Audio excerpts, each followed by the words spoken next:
예, 2월 5일, 2월 첫째 주 우리 하나님 말씀 함께 살펴가도록 하겠습니다. 자, 벌써 이제 5차 연대기적 강좌 45번째 시간인데요. 오늘 레위기 세 번째 시간입니다. 11장에서 20장까지 성도다운 건강한 삶 살아가기 첫 번째 시간 함께 나누도록 하겠습니다. 먼저 해당되는 본문의 말씀을 잠시 읽어드리겠습니다. 11장 44절부터입니다. 나는 주 너희의 하나님이다. 그러므로 너희는 몸을 구별하여 바쳐서 거룩한 사람이 되어야 한다. 내가 거룩하니 너희도 거룩한 사람이 되어야 한다. 땅에 기어다니는 어떤 길 짐승 때문에 너희가 자신을 부정하게 하여서는 안 된다. 나는 너희 하나님이 되려고 너희를 이집트 땅에서 데리고 나온 주다. 내가 거룩하니 너희도 거룩하게 되어야 한다. 아멘. 자, 지난주에 우리는 이제 레위기 이제 1장에서 10장의 내용을 통해서 하나님과의 그 건강한 관계를 유지하기 위한 것들을 다뤘죠. 우리의 신앙이 시작될 때 가장 중요한 것은 하나님을 바르게 아는 거라고 그랬습니다. 그래서 그 하나님과 바른 관계를 유지하는 것. 그래서 하나님과의 약속, 하나님 나라의 백성으로서의 가치를 아는 게 가장 중요한 것이죠. 그러니까 늘 말씀드리지만 열심 중요한 겁니다만, 그러나 열심보다 먼저 돼야 되는 게 바로 바른 방향 점검이라는 거죠. 신앙생활에 처음부터 하나님을 오해해서 내 생각대로 하나님을 그렇게 그냥 왜곡시켜버리고 그리고 그게 진정한 하나님이다라고 착각을 하면 그런 사람은 신앙생활을 하는 시간이 길어질수록 더 하나님을 왜곡하고 잘못된 믿음에 빠지게 되는 거죠. 그래서 하나님께서는 시내산에서 하나님의 언약 백성으로 살겠다고 결단하는 이 백성들에게, 하나님의 성도가 되기를 선택하는 이 백성들에게 믿음으로 삶의 그 시작점, 믿음으로 사는 삶의 시작점에서 직접 어떤 삶이 하나님 나라, 하나님 백성다운 삶인가라는 걸 말씀해 주셨고, 이제 그런 내용이 바로 레위기인데 그 첫 부분에서 무엇보다 하나님은 가장 강조했던 게 다른 그 어떤 것보다 하나님과의 건강한 관계 유지하는 것을 말씀해 주시는 것. 이걸 지난 시간에 확인하는 겁니다. 자, 오늘 그래서 우리가 나눌 레위기의 이제 두 번째 파트는 11장에서 마지막 장까지인데요. 이 두 번째 파트의 전체 내용은 하나님과의 건강한 관계를 가지고 이제 살아가겠다고 하는 성도들이, 그렇다면 저들의 삶에서 어떻게 구체적으로 건강하고 축복받는 삶을 살아갈 수 있는가라고 하는 그런 성도된 삶의 디테일을 얘기해 주고 있습니다. 뭐 그렇다고 해서 이미 시내산 언약을 통해 나누었었던 것처럼 우리의 삶의 모든 것을 전부 다 법으로 만들고 규칙으로 만들고 이렇게 해서 하는 게 아니라, 성도된 백성이 하나님 나라 백성으로 살아가고자 할 때 적어도 죄악된 길에 좌초되지 않고 건강하게 서로 행복하게 살 수 있는 그런 최소한의 규례들, 최소한의 기준들을 말씀해 주시는 거죠. 그래서 그 하나님의 법도와 규례의 핵심을 결국 요약을 한다면 한 사람 한 사람의 생명 존중입니다. 인권을 소중히 여기시고, 그래서 공평과 정의로운 삶을 통해서 모두가 행복하게 살게 하기 위한 거라는 겁니다. 그래서 성도된 우리는 이 인권 존중, 생명 사랑, 공평과 정의라고 하는 이 하나님 나라의 핵심 가치를 우리가 잘 기억하면서 하나님 나라를 세워가는 게 바로 여러분과 저의 사명이라는 거죠. 그래서 우리의 삶의 현장에서 하나님의 뜻이, 이런 하나님의 의도가 이 땅에서도 이루어지는 하나님 나라를 온전하게 세워가는 것, 그것이 바로 성도의 존재 목적이라는 겁니다. 또 이 핵심 가치를 잘 기억하면서 여러분들이 레위기를 비롯한 이제 성경의 모든 부분을 우리가 해석해 갈 때, 어떤 사건이든 그 원인들을 분별하고 해석해 가고자 할 때 이렇게 하나님의 뜻이 하나님의 온전한 의도가 무엇인지를 우리가 알고, 그 뜻을 알고 우리가 읽어가면 하나님이 이걸 통해서 우리에게 말씀하시고자 하는 그 의도를 분별할 수 있게 된다라는 사실 잊지 마시고, 이 레위기를 통해 우리에게 말씀해 주시는 이 핵심 가치를 여러분 잘 기억해 두시고, 이런 틀을 통해서 성경을 보는 그런 눈을 키워갈 수 있기를 바랍니다. 자, 레위기의 내용은 이제 사람들이 구원을 받는 방법, 어떻게 해야 천국에 가느냐, 이런 말씀을 하고 있는 게 아니죠. 뭡니까? 구원받은 백성들이 이제 보냄을 받은 삶의 더 곳곳에서 하나님의 백성답게 살아가는, 그러니까 하나님이 직접 말씀하시는 방법과 그 기준들이 있다라는 거, 그게 레위기의 내용이다. 이거는 구원을 받기 위한 게 아니라 구원받은 자들의 살아갈 도리다라는 걸 기억하며 묵상을 해야 됩니다. 레위기의 많은 장에서 하나님은 나는 여호와다 이걸 반복해서 밝히시면서 그러니까 하나님께서 직접 그의 백성들이 어떻게 살 바를 말하고 있다라는 것을 강조해 주십니다. 그러므로 내가 진정으로 예수 그리스도로 말미암아 하나님의 백성됨을 믿는 성도라고 한다면 당연히 어떻게 해야 어떻게 살아야 하나님 백성답게 사는 것일까 이게 궁금할 건데 그래서 우리가 교회당을 나오면서 신앙생활에 익숙해지기 전에 반드시 우리가 먼저 알아야 되는 것이 바로 이 레위기 여기서 우리 하나님의 하나님 되심과 우리의 존재 이유와 우리가 살아갈 도리들을 아는 이 레위기를 우리가 가장 먼저 알아야 되는 거 잊지 마십시오. 온 역사의 세대를 막론하고 그래서 성도가 되었다면 이 하나님이 그 백성들에게 직접 말씀해 주신 이 가치와 기준을 바르게 알아야 이 말씀으로 세상을 분별할 수 있는 눈을 가지게 되고 그래서 각자 살아가는 어떤 시대든 그 세상의 풍조에 흔들리지 않는 오히려 그 시대들을 하나님께로 이끌 수 있는 굳건한 믿음의 삶을 살아갈 수 있는 겁니다. 자, 이런 레위기의 중요성을 잊지 마시고 계속해서 이제 오늘은 이제 11장에서 이제 20장까지 우리가 좀 살펴가려고 합니다. 자, 먼저 11장은요. 음식물에 관한 규례입니다. 자, 레위기 11장에 음식물에 대한 이야기가 나온다는 사실을 기억하기 쉽게 하려면 일단 젓가락이 우리가 이제 일자로 된 게 두 개니까 젓가락을 기억하면 됩니다. 그럼 레위기 11장이라는 걸 금방 기억하시겠죠. 자, 어쨌든 축복되고 건강한 하나님 나라의 백성으로 살아갈 구체적인 삶을 하나님이 시작하면서 가장 먼저 다루는 주제가 음식에 대한 말씀이었어요. 근데 이걸 보면 아주 복잡한 얘기가 아닙니다. 무엇을 먹어야 하고 먹지 말아야 되는 거는 여러분들이 이거 읽어보면 충분히 알 수 있어요. 뭐 짐승, 육지 짐승 중에는 뭐 굽이 갈라지고 뭐 쪽발이 되고 새김질 하는 것을 먹어라 그렇게 말하고 또 어류 중에는 비늘이 있고 지느러미가 있는 것은 먹을 수 있다고 그러고 조류 중에는 먹지 말아야 되는 게 대부분 보면 맹금류, 뭐 물고기 잡아먹는 새 이런 경우는 이제 먹지 말라 그렇게 얘기하고 있습니다. 그러니까 하나님께서 이런 삶에 먹거리에 대한 얘기를 하시면서 왜 이건 먹어야 되고 왜 이건 먹지 말아야 되냐 이런 거에 대해서 설명하는 건 없어요. 그렇기 때문에 구약의 중요성을 지금 우리가 이제 알게 됐고 이 레위기의 또 중요성을 알고 읽어가는 우리 성도들의 경우 그럼 이걸 도대체 우리가 어떻게 받아들여야 되는가 많은 혼란을 가질 수도 있겠죠. 근데 분명한 것은요. 신약을 보면 일단 답을 알 수 있습니다. 예수님께서 먼저 뭐라고 말씀하셨습니까? 마가복음 7장에 먹는 음식이 사람을 더럽히는 게 아니다 라고 분명히 하셨죠. 그렇다면 먹는 것에 있어서 어떤 제한이 없다는 걸 우리가 알 수 있는 거예요.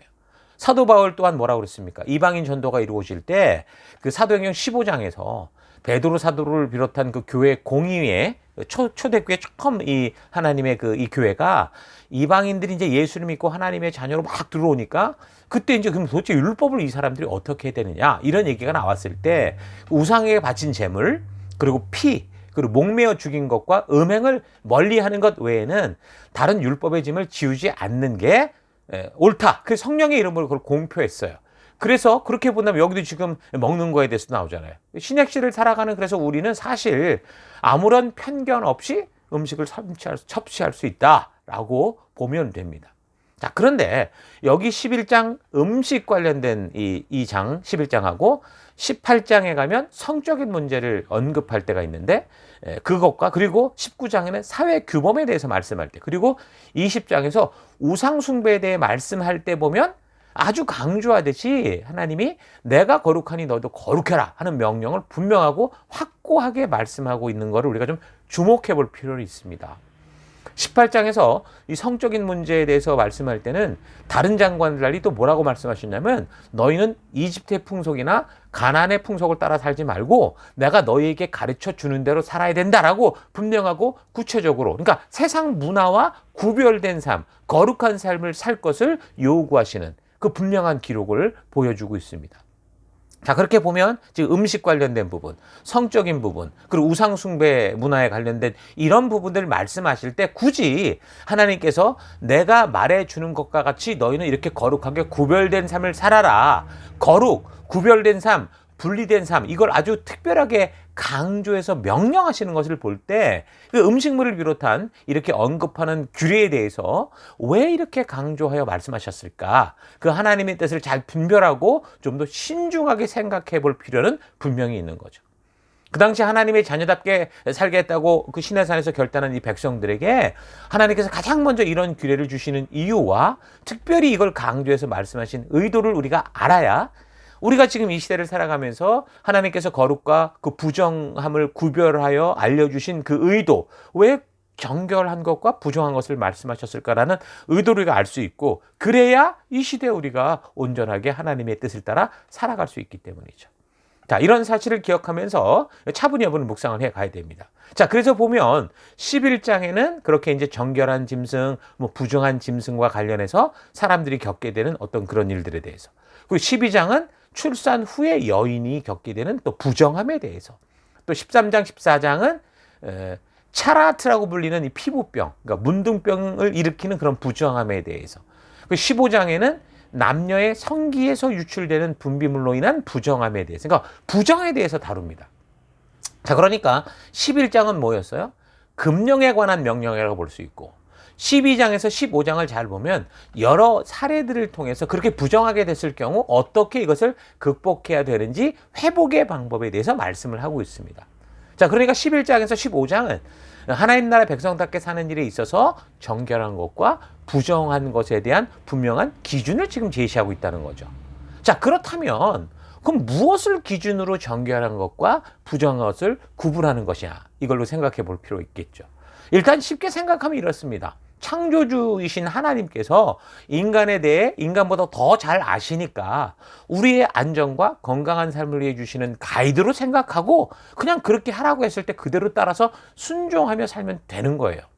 자, 그런데 이제 이렇게 정결한 것과 부정하게 되는 것에 대해서 이제 예수님께서 거룩한 산 제물로 이 땅에 오셔서 율법을 완성하시면서 이 시내산에서 말씀하신 하나님의 규례와 법도 중에 지난주나는 그 예수님을 상징하던 제사제도와 같은 것은 그 의미에 대해서는 우리가 바르게 의도를 알고 적용을 하되 행위에 대해서는 더 이상 반복하지 않아도 되는 것들이 생겼다고 그랬죠. 그래서 우리는 하나님께서 처음 이런 규례를 주시면서 뭘 우리에게 알게 하시고자 했을까라는 그 하나님의 의도와 그 뜻을 다르게 분별할 필요는 있는 거예요.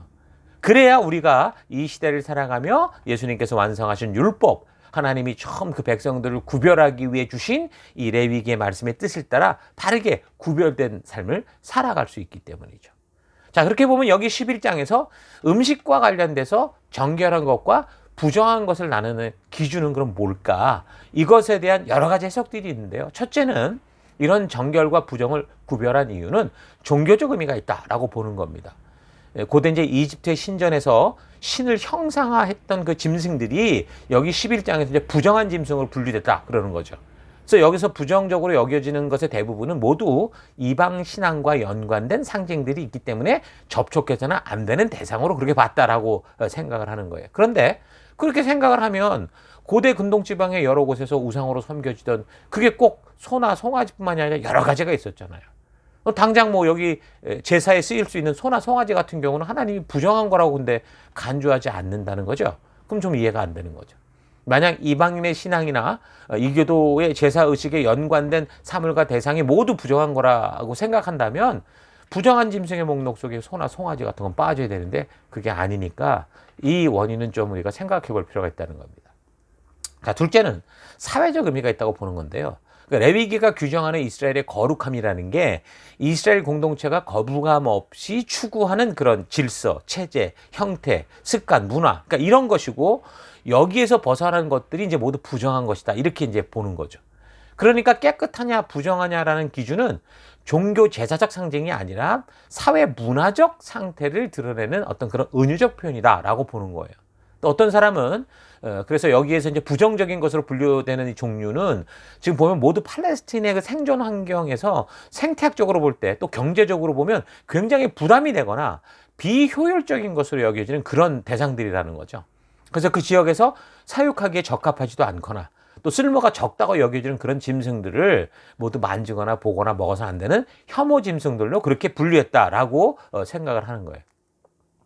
그런데 이 역사적인 자료를 찾아보면 돼지고기 같은 경우도요, 고대 중동 지역에서 무척이나 성행했었다고 이제 고고학적인 증거들이 나오거든요.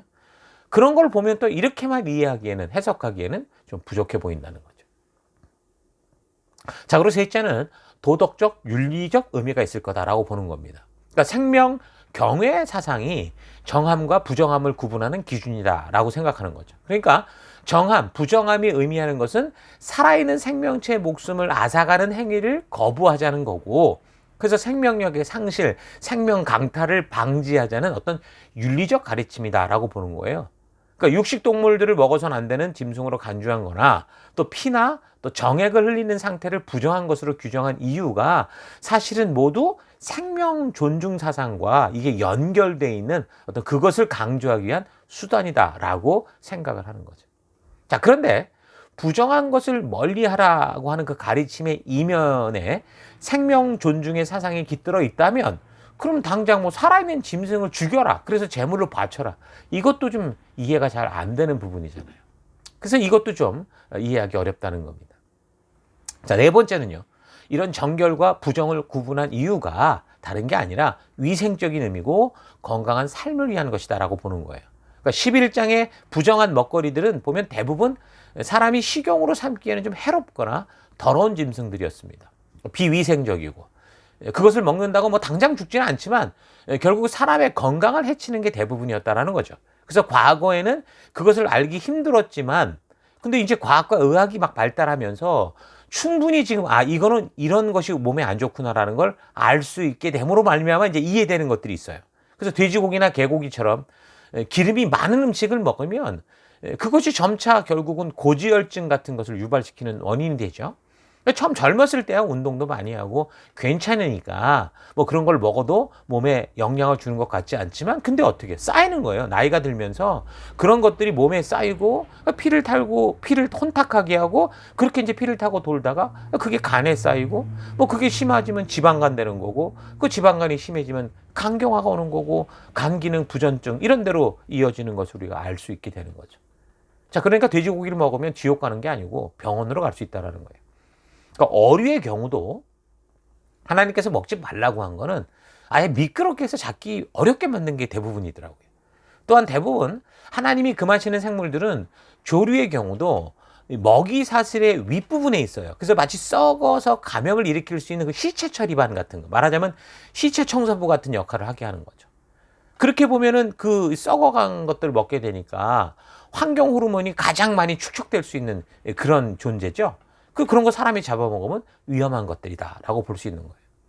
자, 그러니까 성경은 지금부터 지금 3,500년 전에 지금 이 이야기를 하는 거예요. 그러면 환경 호르몬이 어떻고, 뭐 이게 우리가 먹었을 때 우리 몸에서 어떤 이런 일들이 벌어지는 이걸 잘 이해 못 하잖아요. 그러니까 너에게 부정하니 먹지 말라라고 말할 수 있다는 거죠. 그래서 오늘날 우리도 이 건강의 복을 빌어달라고 막 복을 달라고 건강한 복을 달라고 기도만 하는 게 아니라 정말 건강하려면요. 여기 하나님이 건강한 삶을 주신 내게 말씀대로 이 11장의 말씀대로 먹고 살면 하나님께서 예비하신 건강한 축복을 누리며 살 수 있다라는 거예요.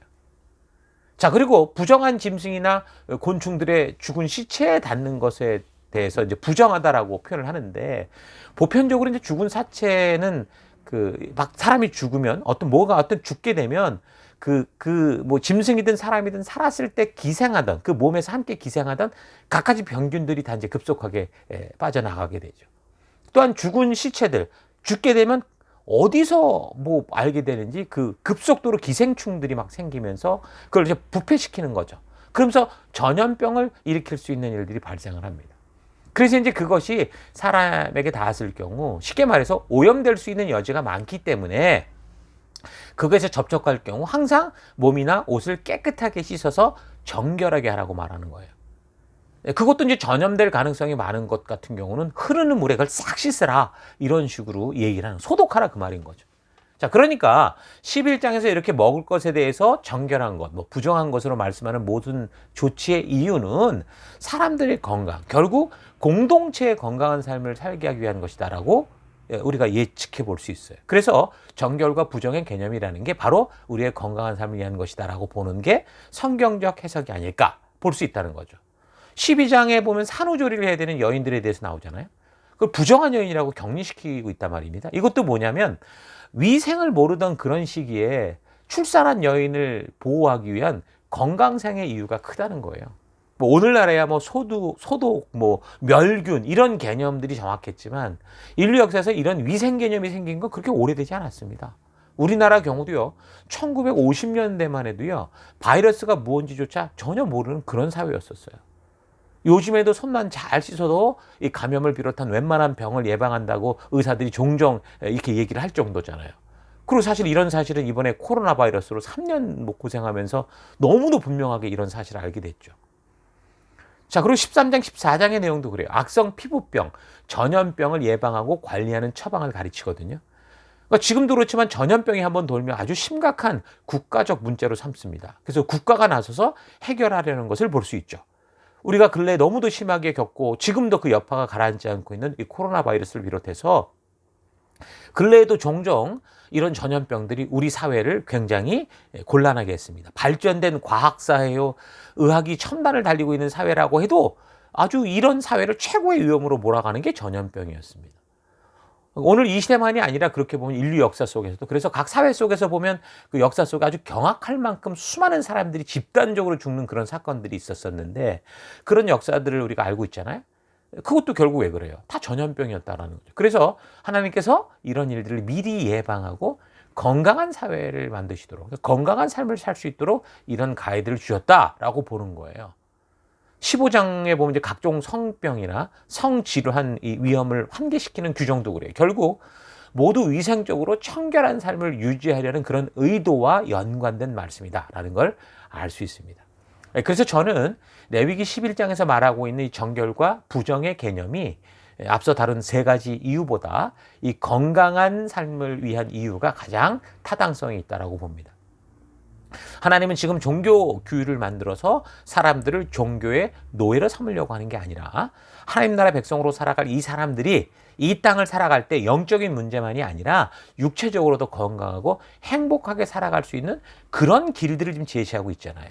그런 의도로 볼 때도 분명하죠. 이 레위기의 법도와 규례가 시내산에서 언약을 맺은 백성들로 하여금 하나님 나라 백성으로 구별되게 하시기 위해 하나님께서 직접 주신 하나님의 의도고 뜻이고, 이 레위기의 목적이 사람들의 행복과 건강한 삶을 위해 주시는 거다라는 걸 상기해 보면, 그러니까 생명과 평강을 위한 언약이다라는 걸 우리가 분명히 알면, 우리가 먹는 음식에 대해서 하나님이 직접 말씀하신 이런 것들은 사람들의 건강한 삶에 분명히 직접적인 영향을 주기 때문에 아예 처음부터 확실한 규례로 삼아서 그렇게 행하도록 말씀하셨다라고 볼 수 있는 거죠.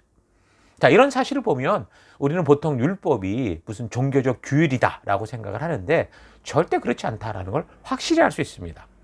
그러니까 우상 숭배의 경우도, 성적으로 방종하는 경우도, 이거는 육체만이 아니라 결국 하나님이 세우신 이 사회 질서, 가정 질서부터 다 깨버리게 하기 때문에 결국 그 본능과 정욕과 욕심을 따르는 짐승 같은 사회가 만들어진다는 거죠. 그렇기 때문에 하나님께서 사람들의 육체적, 정신적 건강한 삶을 위해서 분명하게 정결한 것과 부정한 것을 확실하게 구분해서 이들이 지킬 것들을 알게 하시는 거예요. 예방 차원에서. 그래서 사람과 자연과 온갖 생물을 창조하신 하나님께서 우리에게 말씀하신 것을 그래서 우리가 잘 듣고 따르는 게 뭐예요? 건강해서 또 장수하며 살 수 있는 축복을 얻는 길이에요.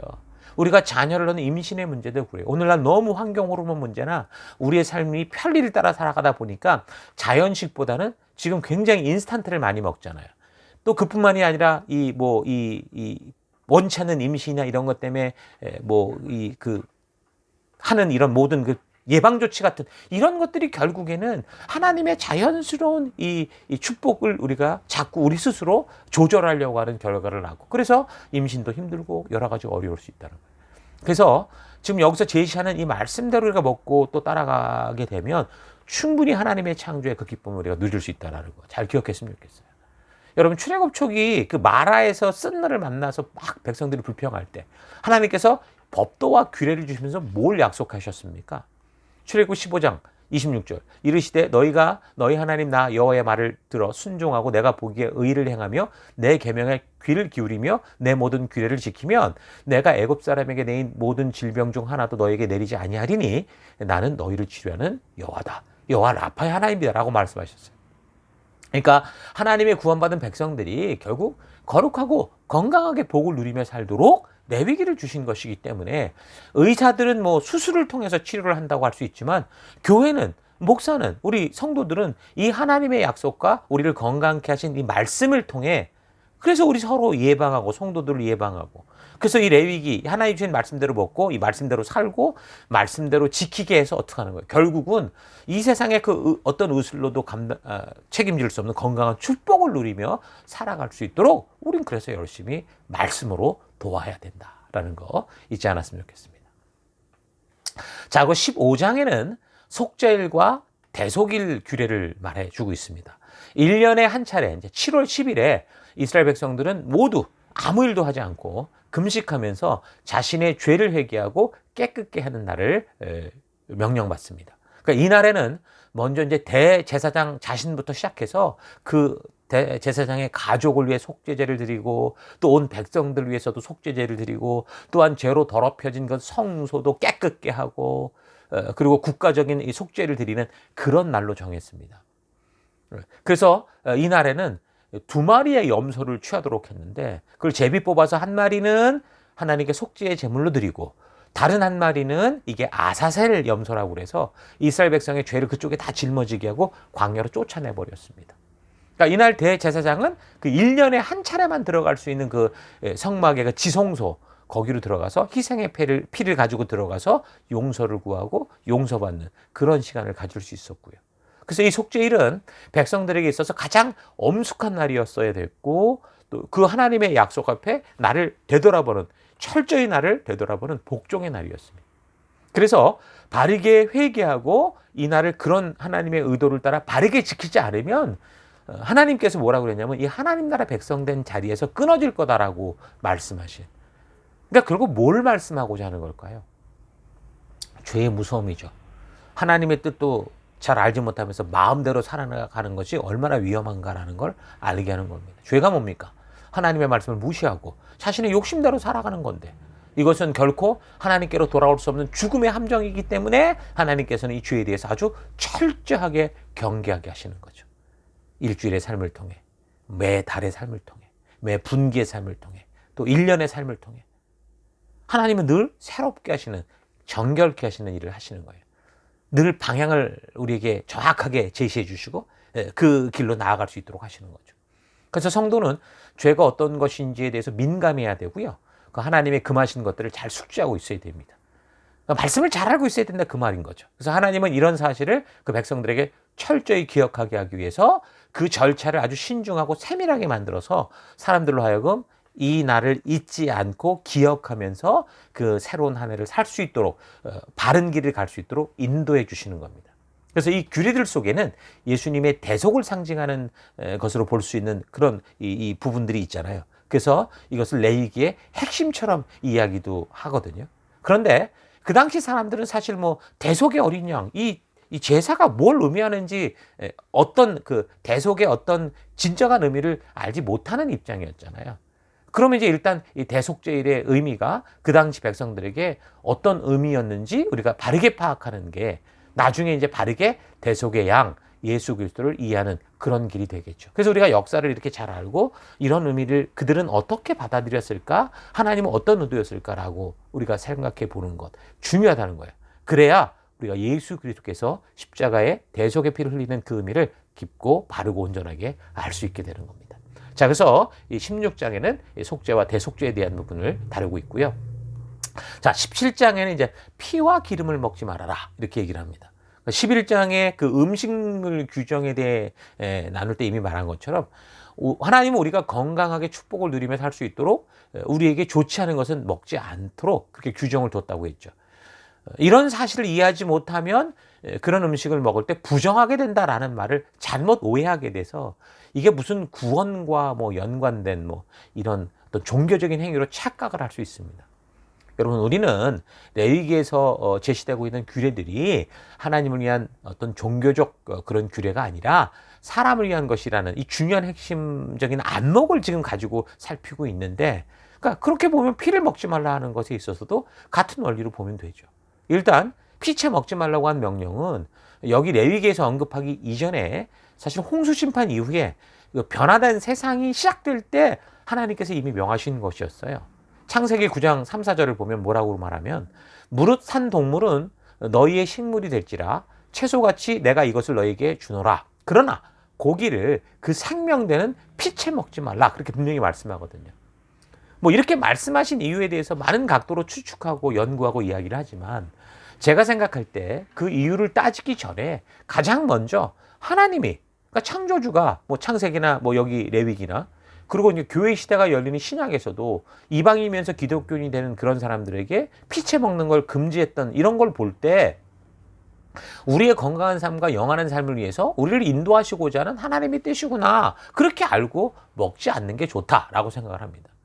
우리의 모든 것을 만드신 하나님께서 우리에게 유익하거나 무익한 것, 해로운 것을 제일 잘 아실 것이기 때문에 분명 우리에게 창조주로서 먹을 수 있는 것과 아닌 것을 구분해 주신 거죠. 이런 사실을 기초로 놓고 그렇다면 그것이 우리에게 어떤 유익이 되고 또는 어떤 해가 되는지 여러 사람들의 그 생각들을 들어보고 그런 의미에서 그러니까 이 기본을 놓고 남들의 이야기를 들어보는 거 좋죠. 일단 뭐 사람의 몸에 좋지 않은 것이 피를 먹는 것과 동물의 고기 기름을 섭취하는 겁니다. 그러니까 사람의 몸에 기름이 좋지 않다라는 것은 뭐 종류에 따라 다르긴 해도요. 이 시대에 이제 누구나 사실 기본 상식으로 알고 있는 거 아닙니까? 특히 이제 생피, 뭐 생고기, 뭐 회 이런 거를 먹고 마시는 경우 자칫 어떻게 돼요? 기생물에 감염될 위험이 굉장히 큽니다. 대부분 익히지 않고 날 것으로 먹을 때 탈나는 경우가 대부분이잖아요. 뭐 근데 이제 뭐 툰트라와 같이 그 햇빛이 부족하고 추운 곳에서 사는 그런 사람들 같은 경우 뭐 철분과 비타민 등이 영양소를 보충하기 위해서 뭐 술록의 그 생고기와 생피를 먹고 마시기도 합니다. 뭐 이유는 충분히 될 수 있으나 과거에 아무것도 모를 때 무지할 때 했던 거라고 한다면 이제 이 뭐 의학이 발달돼 있고 충분히 뭐 여러 방법으로 그런 걸 보충할 수 있는 의학적 지식과 방법이 있는 그런 상황 속에서는 뭐 어찌 됐든 간에 하지 않는 게 좋습니다. 이유는 뭐 충분히 그 뭐 이해를 할 수 있다고 하더라도 분명한 건 뭐예요? 창조주가 말씀하실 때 분명히 어긋난 그런 일을 행하게 되는 그런 경우 결코 하나님이 주시는 평안과 준비하신 그 건강을 누릴 수 없는 건 분명한 거다라는 사실을 여러분 잊지 마시기 바랍니다. 자, 그래서 하나님께서 피를 금하시는 것은 우리의 축복된 건강한 삶에 하나도 유익하지 않고 해가 되기 때문에 위험하니까 금하신 거다라고 생각하면 되는 겁니다. 생피입니다. 생피. 그러니까 순대같이 뭐 또는 선짓국같이 뭐 이미 그거는 끓여 먹는 거니까 큰 문제가 없다고 봅니다. 자, 18장은 거룩한 백성들의 이제 성윤리에 대해서 말씀합니다. 아까 11장 음식 문제를 말씀해 주실 때 거기서 하나님이 거룩을 말씀하셨는데 여기 이제 성적인 문제에 대해서도 말씀하실 때 분명하게 더 구체적으로 세속을 따르지 말고 구별되는 삶, 거룩한 삶을 살라고 명령하시죠. 18장 3절 너희는 너희가 살아왔던 이집트 땅의 풍속도 따르지 말고 이제 내가 이끌고 갈 땅 가나안의 풍속도 따르지 말아라. 너희는 그들의 규례를 따라 살지 말아라. 그리고 너희는 내가 명한 법도를 따르고 내가 세운 규례를 따라 살아라. 내가 주 너희 하나님이 내가 너희를 만들었어. 이렇게 말하는 거예요. 여기서 지금 말하는 풍속은 성적인 풍속을 말하는 거예요. 이 성경 전체를 통해 볼 때 이 성적인 문제는 하나님의 말씀이 통치하지 않는 세계의 가장 큰 문제고 하나님께서 아주 심각하게 생각하시는 것을 우리가 알 수 있어요. 모든 윤리 중에 인간 세상의 기초 윤리가 성윤리입니다. 남녀 관계가 무너지면요. 하나님이 가장 먼저 세운 하나님이 직접 세우신 이 가정이라는 이 세상의 모든 기초가 되는 모든 생명이 탄생하는 여기에서 윤리가 다 무너져 버리는 거예요. 그래서 하나님께서 애굽 땅의 풍속도 따르지 말고 가나안의 풍속과 규례도 행하지 말라고 말씀하시면서 아주 강하게 경고하는 게 성에 관련된 문제입니다. 그러니까 18장을 읽다 보면 정말 이런 일들을 이런 식의 성관계를 가져라고 싶을 만큼 성문란의 문제가 아주 자세하게 드러나고 있어요.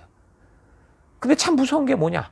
하나님의 강력한 경고가 딸린 이 성적인 문제들이 지금 우리 시대에 우리가 살아가는 이 시대, 이 사회에서 똑같이 아니 더 심각하게 벌어지고 있다는 거예요.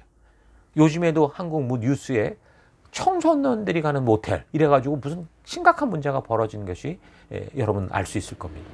또 며칠 전 신문에는요. 성관계는 혼인관계 안에서만 이루어져야 한다라고 이제 서울시 의회가 학교 구성원 생명윤리 규범 조례안을 만들면서 이제 이런 제안을 이제 했는데, 교사 노조를 비롯한 사회 곳곳에서 이런 생각은 시대착오인 것이다, 시대착오적인 것이다 라고 하면서 난리가 난 일이 보도됐습니다. 성관계는 혼인관계 안에서만 이루어져야 된다라는 거는요, 하나님의 명하신 바예요. 성경의 가치입니다. 근데 아이들을 바른 윤리와 도덕으로 교육해야 될 교사 집단이 나서서 이게 시대착오적인 생각이다, 그런 구시대적인 조례안을 폐지해라, 이런 식으로 떠들어대는 세상이 바로 오늘 우리가 살아가는 이 시대의 현상입니다. 우리가 지금 살피고 있는 출애굽 그 시대, 가나안이나 이집트 백성들이 아주 아무렇지도 않게 음란하게 행함으로 결국 하나님의 심판의 원인이 됐던 그런 성풍습이 지금도 모든 사회 속에서, 모든 나라와 문화 속에서 아무렇지도 않게 자꾸 벌어지고 있는 거, 이거 심각한 겁니다.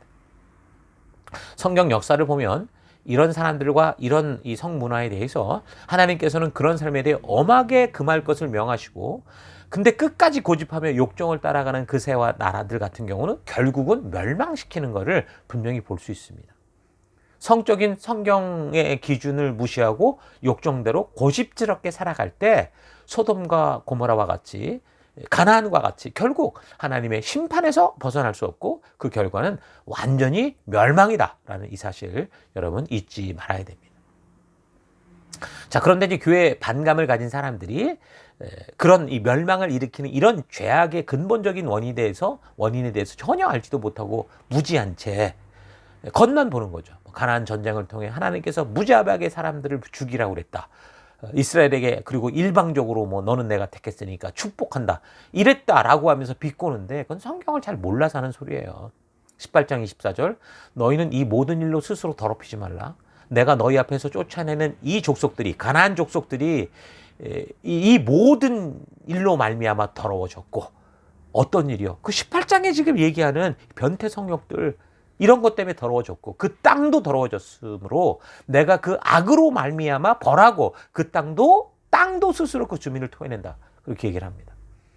아브라함의 약속 이후 지금 680년이라는 세월이 흘러서야 이스라엘 백성이 가나안 땅의 주인이 됩니다. 그래서 그냥 그 세월이 그냥 흐른 게 아니었어요. 보면은 역사를 보면 하나님께서는 가나안 족속들에게 지금 회개와 변화의 기회를 700년 동안 주신 거예요. 모세와 이스라엘 백성들이 시내산에서 하나님의 말씀으로 무장이 된 후 이제 그 가나안 땅을 점령기 위해 가데스 바네아로 처음 가서 이제 가나안을 정탐했을 때도 가나안 족속들은 하나님이 함께하는 한 족속이 자기들에게 오고 있다라는 사실을 알고 있었어요.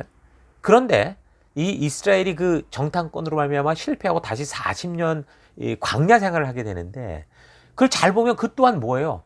하나님이 벌써 이 백성들이 오는 걸 알려주셨고, 또 실패해서 40년을 돌게 된 것도 결국 가나안 족속들에게는 마지막으로 하나님께서 계속 회개의 기회를 주시는 거예요. 그런데 그 마지막 40년에 임박한 경고조차 가나안 족속들은 회개의 기회로 삼지 않았고요. 하나님이 벌하시고 땅이 스스로 토해내고 마는 그런 그 성적이고 타락한 고집된 삶, 욕심의 삶을 고집하며 살아갔던 거예요. 그래서 멸망한 겁니다. 여러분, 하나님은요, 내가 이 사람을 사랑하기 때문에 저 사람 것을 막 뺏어다가 이렇게 주는 게 아니에요. 저 사람 상황이 어쨌든 다 짓밟아버리는 그런 분이 아니라고요. 대부분 이 땅에서의 멸망과 고통은요, 스스로 눈앞에 쾌락만 선택한 욕심의 죄의 결과로 말미암아 스스로 욕정 속에, 탐욕 속에 살아가는 그 고집을 버리지 않은 결과라는 거 기억하셔야 됩니다. 이 성적인 타락은 어느 시대를 막론하고 아주 심각합니다. 하나님은 여기 18장에서 아주 심각하게 그래서 이런 일을 행하지 않도록 강력하게 경고하시는 거예요. 성적인 부분에서 정결한 삶을 사는 것은 하나님께서 거룩한지 아닌지를 구분하는 굉장히 중요한 기준이 됩니다. 이 시대 문화가 성적인 개방을 넘어서 성적인 문란함이 섹시다라는 이런 식으로 포장이 돼서 어린아이들부터 노인에 이르기까지 심각한 문제들을 일으키고 있습니다. 이미 오래전부터 정부가 나서서 뭐 포르노 사이트나 불법 사이트를 차단하려고 했는데 오히려 법을 지키고 유지해야 되는 이 정부에다가 불법 차단 반대 청원을 하는 거예요. 그런 거 왜 불법으로 만드냐? 이렇게 주장하는 사회가 이 사회라니까요. 교사들이 그런 소리를 하고 정상적인 사람들이 이걸 요구하는 사회가 이 사회입니다. 문화다, 흐름이다, 인간의 본능이란 어쩔 수 없다 이렇게 말하지만 이런 변명과 핑계의 결과는 이 고집은 아주 심각합니다. 이런 범죄의 결과는요, 쏘리 이렇게 해결할 게 아니에요. 몰랐어요. 이게 아니에요. 그 사회가 결국 소돔과 고모라와 같이 멸망하고 만다라는 이 사실을 기억하고 여기 18장의 말씀을 잘 묵상하고 되새겨서 거룩한 하나님의 백성, 순결한 백성, 하나님의 열방의 제사장다운 삶을 살아가는 여러분 되기를 바랍니다. 자, 계속해서 19장은요. 하나님 나라 백성들이 살아갈 사회 윤리적 삶에 대해 말씀합니다. 그래서 가난한 이들을 위한 배려, 그러니까 이웃들에게 진실하게 살아갈 것. 또 보면은 종이 다른 이 동물들을 교배시켜서 혼합시키지 말라 이런 얘기까지 나와요. 요즘 과학이 발전되면서 문제가 되는 게 이거죠. 페이스북 그룹 중에 보면요. 과학과 신학과에 대하라는 그런 그룹이 있는데 이게 상당히 보면 성경을 바르게 볼 수 있게 돕는 것 같은데요. 여기서 핵심적으로 주장하는 게 뭐냐면 유신론적 진화론입니다. 이걸 옹호하면서 그래서 많은 청년들에게 자꾸 계몽운동을 하듯이 이상한 혼란을 주고 있어요. 여러분 이것도 우리가 잘 분별해야 됩니다. 그래서 이미 성경은 이런 얘기에 대해서 금하고 있다는 걸 말씀하고 있고요. 그 다음에 여종을 함부로 대하지 말라고 합니다. 그러니까 종업을 함부로 대하지 말라는 거죠. 또한 몸에 칼자국 내지 말고 문신을 새기지도 말라고 말씀합니다. 왜 그러냐고 물어보면 그 이유에 대해서 하나님이 적고 있는 다른 말씀이 없어요. 근데 분명한 것은 우리를 창조하신 하나님께서 그것을 금하고 있다는 건 잊지 말아야 돼요. 문신에 대한 것은 새벽 묵상을 통해 좀 더 나눠가려고 합니다. 자, 그리고 딸을 창녀가 되지 말게 하라 이렇게 말씀하는데 요즘 이 가난한 나라에서 가난 때문에 자녀들을 어려서 첩으로 주거나 몸을 파는 그런 일들을 하게 하는 경우가 많다고 하죠. 여러분 이런 일들은 하나님께서 극히 분노하시고 금하시는 겁니다. 또한 요즘에 선진국이라고 하는 나라들이 뭐 성적인 어떤 개방된 교육을 한다고 하면서 부모나 자식이나 개념 없는 성적인 그런 자유를 마치 그게 진짜 자유인 것처럼 그렇게 하는 경우가 있습니다. 남자친구가 놀러오고 여자친구가 놀러오는데 그들이 함께 성적인 걸 행할 수 있는 장소를 제공하고 부모가 이런 짓들을 하고 있다는 거죠. 여러분 이건요 하나님께서 극히 분노하시고 금하시는 겁니다. 이런 사실 잊지 마십시다. 자, 또한 점쟁이, 무당, 박수 등을 가까이 하지 말라 분명하게 말씀하시는데 그런데요 이런 주술시장이 오늘날 한 해 2조 원 규모가 넘는다고 합니다. 근데 거기에다가 지금 교회들까지 가세해서 무슨 기도원이나 또 신령하다고 하는 사람들이 예언한다고 하는 사람들이 지금 보면 점쟁이가 하는 똑같은 짓을 하고 있는 그런 시대가 오늘 우리가 살아가고 있는 이 시대예요. 그러니 이 시대가 어떤 축복을 누리는 사회가 되겠습니까? 이 시대가 정말 축복받는 사회가 되겠습니까? 아니면 하나님의 심판을 부르는 사회가 되겠습니까? 이 말씀들을 알아야만 이런 사회를 우리가 분별할 수 있는 거예요. 자, 그리고 19장에는 공평한 삶, 사회 정의를 위해서 노인들을 존경하고 외국인들에게도 공정해라. 그리고 바른 저울과 추를 사용해라. 이런 식의 사회 규범들에 대해서 아주 중요하게 또 말씀합니다. 여러분 요즘 분명히 점점 발전되고 살기 좋은 잘 사는 사회가 되어가는 건 맞는데요. 근데 그게 하나님께서 말씀해 주시는 이런 사회 윤리적 가치를 지켜가며 이루어지는 게 아니라는 게 문제죠. 몇몇 가진 자, 배운 자, 있는 자들로 인해서 그렇지 못한 사람들의 삶을 노예처럼 소비품처럼 하나님이 하지 말라고 하는 짓을 하면서 만드는 그런 결과여서 선진국이라고 해도 너무 씁쓸한 거예요. 그래서 오늘 레위기를 통해 말씀하시는 하나님이 주시는 이 삶의 가치들을 여러분 잘 분별해서 우리가 지금 살아가는 우리의 사회, 우리의 국가를 좀 건강하게 세워가는 여러분과 제가 되는 거. 이것도 성도의 사명이다라는 거 잊지 않았으면 좋겠습니다. 이 모든 걸 바르게 하기 위해서는 지금 여기 레위기에서 말씀해 주시는 이 하나님의 온전한 의도와 뜻을 우리가 온전히 알아야 되는 겁니다. 자, 그리고 마지막 20장은요.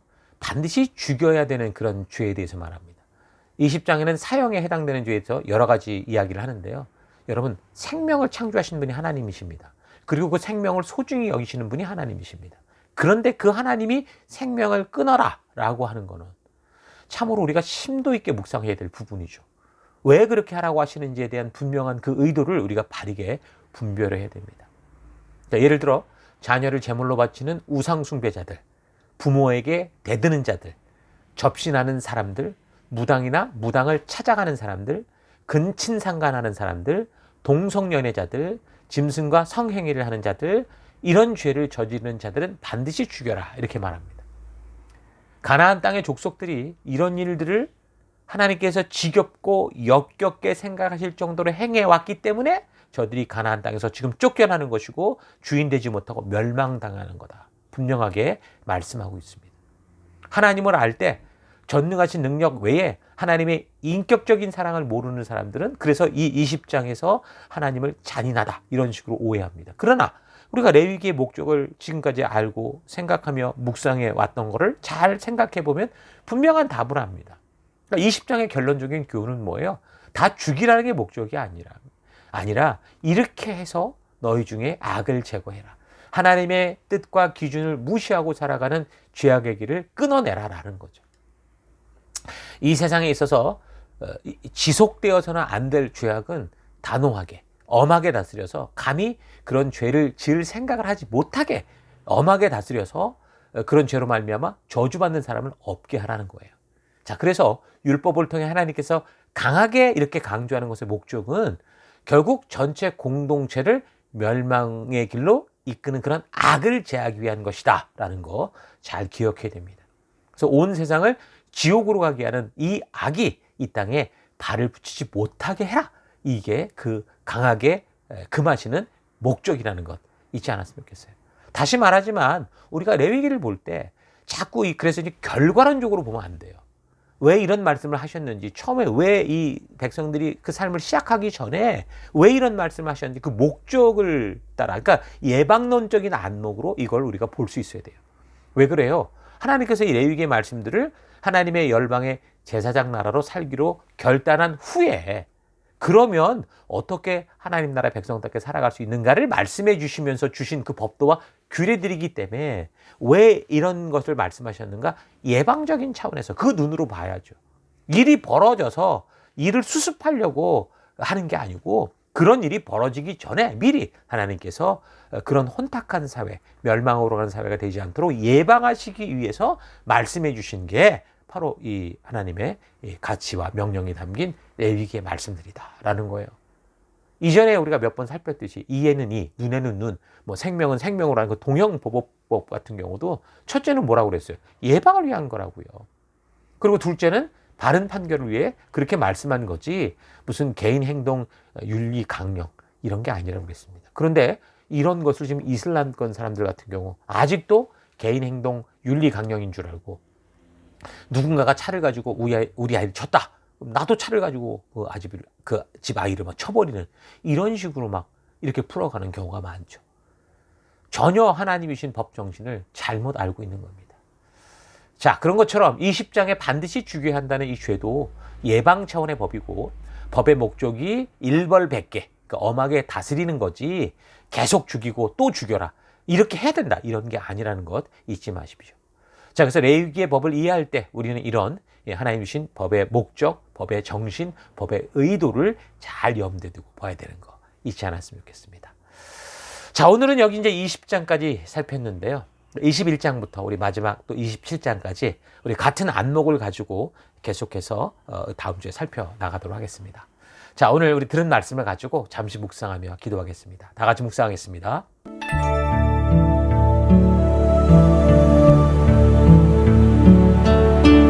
예, 10계명을 포함한 613개의 율례와 계명과 법도, 이제 레위기, 이것의 목적은 구원받은 백성들이 하나님과의 바른 관계 속에서 개인과 또 개인의 관계, 또 물질과의 관계 등을 바르게 정립해서 축복된 삶, 건강한 삶을 살아갈 수 있도록 하나님이 직접 주신 가이드북이라고 했습니다.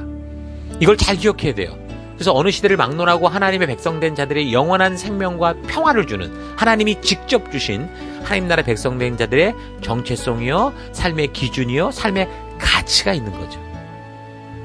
그러나 성도가 빗된 정체성을 가지고 하나님의 뜻을 외면하고 무시하고 타락하니 어두운 세상을 살아가다 보면 어때요? 특히 이 생명과 복을 주는 하나님의 말씀을 따라 하나님 나라 백성답게 성도답게 살고자 할 때 세상으로부터 공격을 당할 수 있을 겁니다. 하지만 그럼에도 불구하고 성도들은 어떻게 해요? 기꺼이 하나님이 주신 이 말씀의 가치를 따라 살아가야 되는 거죠. 가치를 따라 살다가 손해를 보는 거 두려워하지 마시고, 세상에서 자기 욕심대로 살아가는 사람들과 달리 하나님의 거룩한 제사장처럼, 열방의 제사장처럼 스스로를 말씀을 따라 절제하고 다스리며 살아가야 되는 겁니다. 여러분, 스스로를 잘 생각해 보시기 바랍니다. 나는 정말 그렇게 빛된 존재로 살아가고 있는가? 하나님의 말씀의 가치가 나를 주도하고 있는가? 여러분, 자신을 잘 되돌아보시면서 나 또한 세상의 마음에 가 있고 그 세상이 즐기는 대로 만약에 그렇게 따라가고 있다면 여러분 회개하셔야 됩니다. 돌이켜 나와야 됩니다. 그래서 우리 하나님 여호와께서 주신 이 법을 즐거워하며 그 법을 따라 살아가는 것이, 그 법의 가치를 내가 실현해내는 것이 나의 참 행복이 되고, 내가 살아가는 곳곳에서 정말 살아갈 이유가 되고 영원한 생명의 길이다라는 거 잊지 않고 우리 주와 동행하는 것을 즐거워하는 그런 삶이 되겠다고 여러분 결단하고 기도하고 정말 믿음의 길로 나아가야 됩니다. 시편 1편 1절, 복 있는 사람은 악인들의 꾀를 따르지 아니하며 죄인들의 길에 서지 아니하며 오만한 자들의 자리에 앉지 아니하고 오직 여호와의 율법을 즐거워하여 그의 율법을 주야로 묵상하는 자로다 라고 말씀합니다. 오늘 우리는 이런 존재죠. 주의 말씀 안에서 참된 생명을 찾는 존재입니다. 그래서 하나님께서 주신 이 성도의 정체성, 이 가치를 가지고 이 한 주간도 나아가서 승리하는 여러분 되기를 축원합니다. 자, 이런 말씀을 가지고 우리 함께 기도하며 잠깐 주께 나아가기 원하는 것은요. 첫째, 하나님의 백성다운 정체성과 삶의 구체적인 기준들이 있는 이 레위기의 말씀을 통해 하나님의 진심을 바르게 만나지 못했고 그저 하나님을 우상으로 동원하려 했던 그런 삶을 회개합니다. 용서하여 주옵소서. 회개하시고요. 둘째, 하나님 건강하고 축복된 삶, 구별된 삶을 살 수 있도록 세밀히 인도해 주시는 우리 하나님, 그 하나님을 찬양합니다. 이런 귀한 말씀을 주신 하나님 앞에 여러분 감사하십시오. 마지막 세 번째, 하나님 주의 말씀이 내 발의 등이요 내 길에 빛이 되어 살아가는 내 삶의 가치가 되는 그런 성도로서의 삶을 아버지 하나님 내가 살겠습니다. 그 길로 나아가겠습니다. 결단하며 우리 잠시 기도하겠습니다. 기도하십시다.